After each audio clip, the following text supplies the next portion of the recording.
I'm your friend, Dr. Charles Apoki. I am at Shiloh Beach, and we had a wonderful time. This night, we woke up very natural, very quiet place. I usually get my inspiration for the next video before I sleep. Yesterday, I shared a video on how I built our publishing company from scratch. Today, I want to share with you how I built finances from scratch. See, I was born into a poor home. That is not a sentence. It is a situation.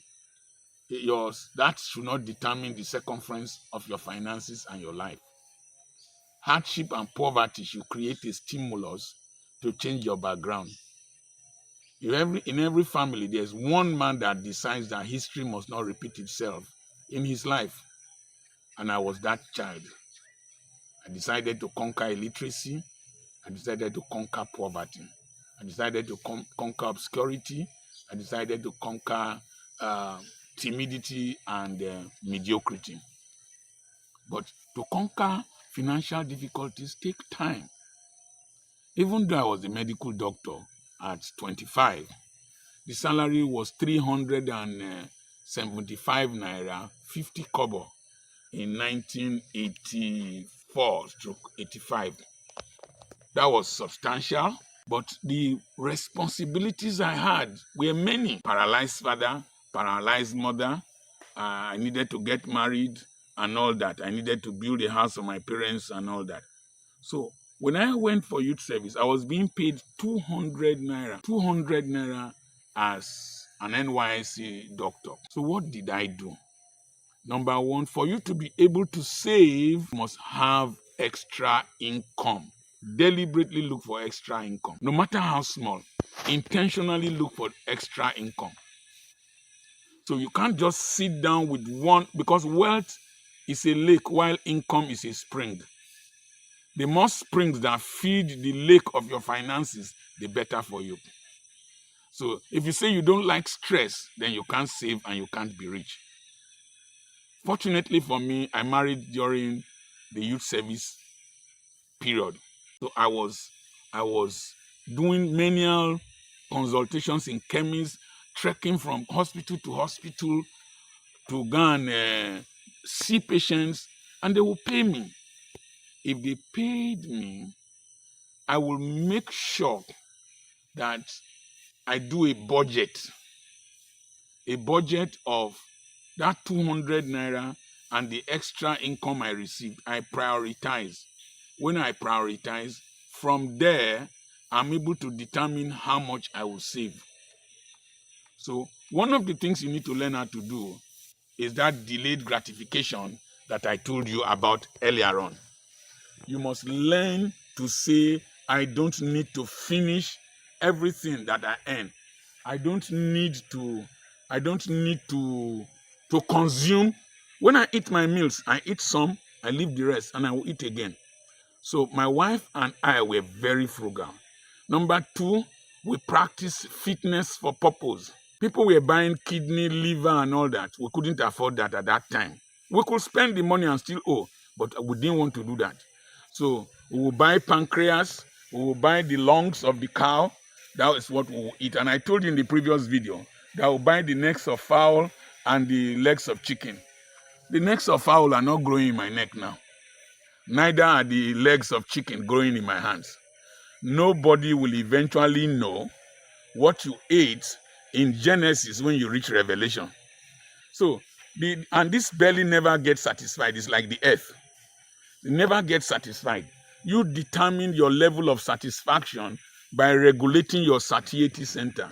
Your satiety center is regulated by the prefrontal cortex, while your appetite is generated from the amygdala, the midbrain, which is an animalistic tendency. So you must regulate it.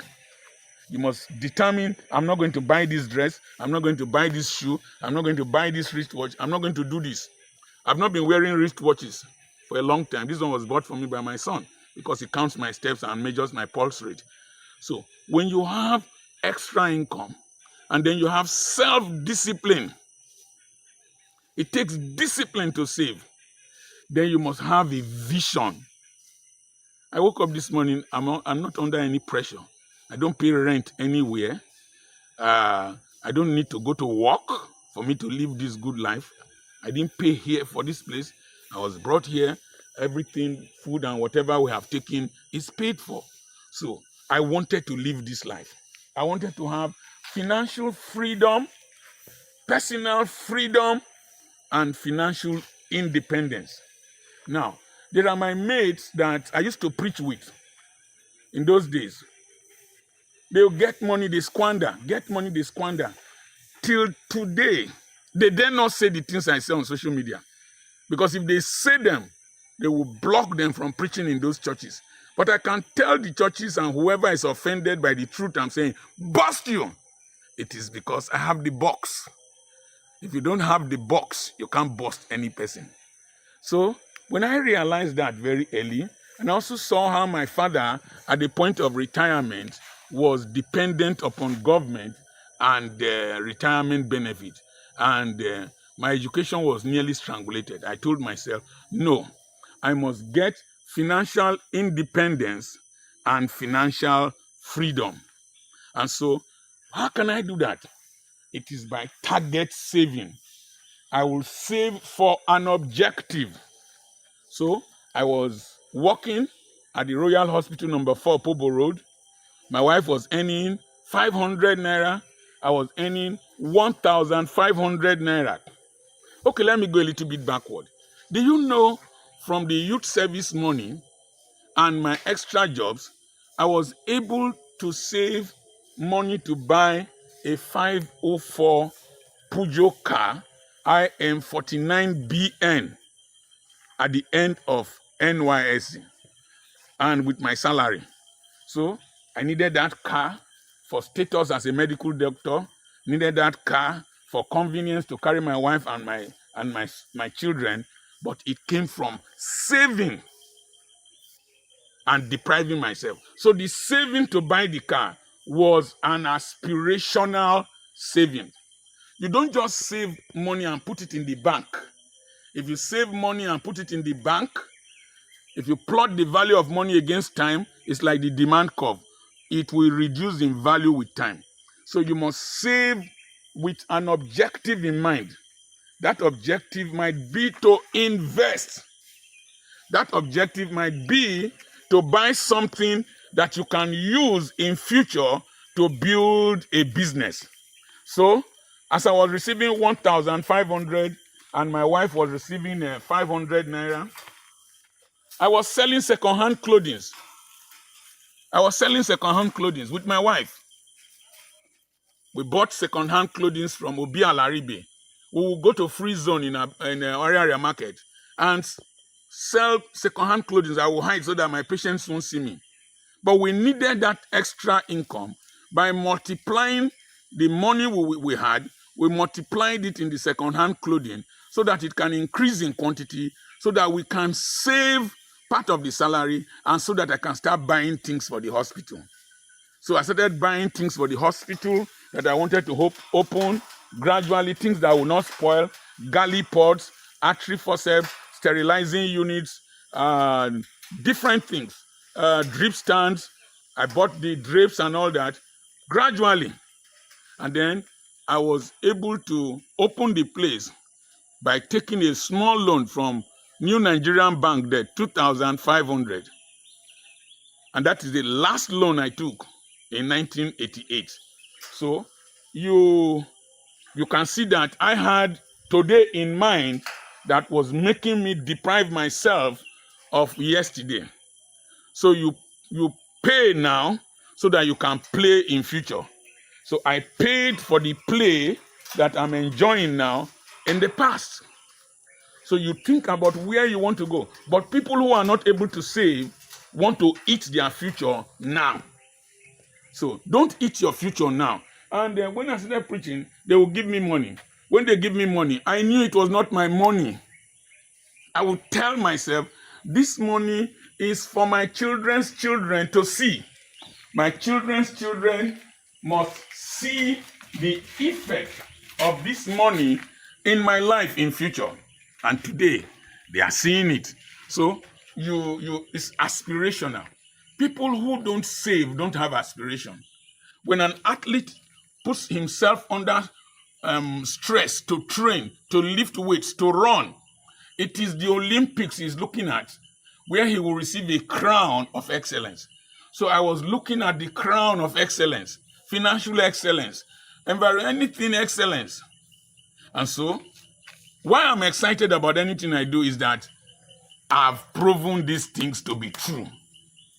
So, you save because of the future.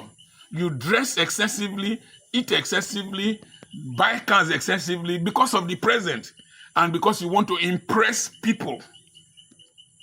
But when you see your future and the role you want to play, you deprive yourself. Because like the people who earn salaries from me today that I pay more than 100 workers. Graduates and non-graduates, I pay contractors, I pay people building materials, I pay electricians, pay mechanics, buy spare parts, pay carpenters. The people who I pay today are as a result of the pain I endured yesterday. So if you don't have aspiration, you can never save. So it is that aspiration. Then you also save to have discretionary income. That is money you can spend on one or two things and all that. And then I also saved because of my children. If you read Hold On to Your Vision, I wrote there that I'm not going to be a specialist. That's years back, 1998, that I'm not going to be a specialist. But my son, one of my children, will be a specialist. So you have this aspirational income that you gather from savings. But as you are saving, don't just save and put the money in bank. Save, do short-term investment, long-term investment, medium-term investment. When you invest like that, you will see that your income, your wealth will be growing. And when you save, it gives you confidence. When you save, it gives you liberty to invest. When you save, it helps you maximize opportunities. When you save, you are able to live healthy. That is to say, you can determine what you eat, where you sleep, where to go for therapy, and all that. I want to encourage you. There is no amount of money you will get that is enough. Because Parkinson's law of expenditure states that the more you make, the more you spend. So break that law, save, and then you will see that with time, wealth is gradually accumulated. I save to invest most times. Investment is the future that I throw my money into so that it can grow. I remain your friend, Dr. Charles Apoki.